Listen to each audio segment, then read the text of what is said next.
Media playback is unsupported on your device. Media caption: watch the key moments over 12 hours. In 2 minutes, President Donald Trump has warned Syria's government the U.S. is locked and loaded to strike again if it carries out new chemical attacks. The warning came after the U.S., UK and France struck 3 Syrian sites in response to a suspected deadly chemical attack in the town of Douma a week ago.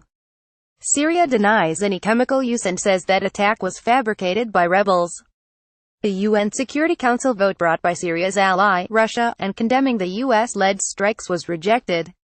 The wave of strikes represents the most significant attack against President Bashar al-Assad's government by Western powers in 7 years of Syria's civil war. There was a bitter exchange at a UN Security Council emergency meeting on Saturday as Russia sought to secure a condemnation of the early morning airstrikes by Western powers. Russia's UN envoy, Vasily Nebenzia, read out a quote from President Vladimir Putin accusing the allies of cynical disdain in acting without waiting for the results of a chemical watchdog investigation into the Douma incident. Inspectors from the Organization for the Prohibition of Chemical Weapons (OPCW) are currently in Damascus and are expected to visit Douma this weekend. Mr. Nebenzia accused the US, UK and France of hooliganism and of demonstrating a blatant disregard for international law. Media playback is unsupported on your device. Media caption: amateur footage shows strikes on a military research facility in Damascus, while state TV shows the damage. U.S. envoy Nikki Haley said the strikes were justified, legitimate and proportionate. She said, "I spoke to the president this morning and he said, if the Syrian regime uses this poisonous gas again, the United States is locked and loaded." She added, "When our president draws a red line, our president enforces the red line." Ms. Haley said the U.S. and its allies had given diplomacy chance after chance, but Russia had continued to veto UN resolutions. She said, "We cannot stand by and let Russia trash every international norm and allow use of chemical weapons to go unanswered." Bashar Jafari, Syria's envoy to the UN, said the US, UK and France were liars, spoilers and hypocrites, who exploited the UN to pursue your policy of interference and colonialism. On the 15-member council, only China and Bolivia voted in favor of Russia's resolution. Other reaction included, UK PM Theresa May said there was no practicable alternative to the use of force but also added the strikes were not about regime change. Turkish President Recep Tayyip Erdogan said the strikes were appropriate in retaliation for inhumane Syrian attacks. Israeli PM Benjamin Netanyahu expressed his total support for the airstrikes. Iranian President Hassan Rouhani said the U.S. was trying to justify their presence in the region. China said it opposed the use of force and that there could only be a political solution to the Syrian conflict. What did President Trump say? He tweeted early on Saturday, hailing the strikes as perfectly executed. He also thanked the UK and France. His use of the phrase "mission accomplished" drew a warning from President George W. Bush's ex-press secretary Ari Fleischer. The phrase had been on a banner as Mr. Bush declared the end of major combat operations in Iraq in May 2003, 6 weeks after the U.S.-led invasion of the country. The following Iraqi insurgency questioned the validity of the statement.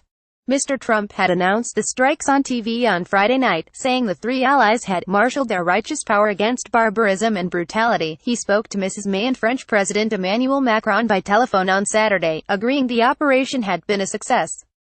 Where was hit? At a Pentagon briefing on Saturday, Lt. Gen. Kenneth McKenzie listed the 3 targets that had been struck, saying the attacks had set the Syrian chemical weapons program back years. The Barza Chemical Weapons Research and Development Center near Damascus was hit by 76 missiles, 57 of them Tomahawk cruise missiles, and destroyed. The Himshinshar chemical weapons storage facility near Homs was hit by 22 missiles, 9 U.S. Tomahawks, 8 British Storm Shadows and 5 naval cruise missiles and 2 Scalp cruise missiles launched by France. The Himshinshar chemical weapons bunker facility near Homs was targeted with 7 Scalp missiles and was successfully hit. Gen. McKenzie said the initial indications are that we accomplished the military objectives without interference from Syria. Media playback is unsupported on your device. Media caption: Kenneth McKenzie, "We deployed 105 weapons," he said. "None of the aircraft or missiles were successfully engaged by defense systems and all aircraft had returned." Gen. McKenzie said about 40 Syrian defense missiles were fired, mostly after the targets were hit. The Pentagon briefing conflicted with information given at a Russian Defense Ministry briefing, which said 103 cruise missiles had been launched, and 71 were shot down by Syrian systems. Both the Russians and the U.S. said there were no reported casualties. Syria says 3 people were hurt near Homs. Media playback is unsupported on your device. Media caption, rumbling like thunder. A CBS reporter in Damascus witnessed the start of the strikes. The U.S. said it had communicated with Russia ahead of the strikes through the normal procedures of their deconfliction hotline, but no details of the attacks were given. There had been concerns that if the Allied strikes had hit Russian military personnel, it would have further escalated tension. The U.S. says the scale of the strikes was about double what was launched in April 2017 after a chemical attack on the town of Khan Sheikhoun that killed more than 80 people. Will Trump now walk away? Analysis by P.J. Crowley, former U.S. Assistant Secretary of State. This military action was designed to thread a pretty narrow needle, place boundaries around the war that Syria, Russia and Iran are waging, without becoming a direct combatant in it. The U.S. and its European partners have a narrower military interest in Syria, the defeat of the Islamic State Caliphate, a task that is nearing completion. Just 2 weeks ago, Mr. Trump stated his intention to bring home the roughly 2,000 U.S. personnel deployed to Syria as quickly as possible, only to confront the chemical attack on Douma. Even with the new red line, Trump did declare the deterrence of the use of chemical weapons to be a vital national security interest of the United States. He all but admitted that the broader Syrian civil war was not. He described the Middle East as a troubled place, and reiterated it was not the role of the U.S. to fix it. What happens next? The focus will be in Douma, and the visit by the OPCW inspectors. Syria said they were meeting officials in Damascus on Saturday evening and that a visit to the site of the alleged chemical attack was being facilitated. The Syrian army also announced on Saturday that the eastern Ghouta region, where Douma is situated, had been cleared of the last rebel fighters and was fully retaken.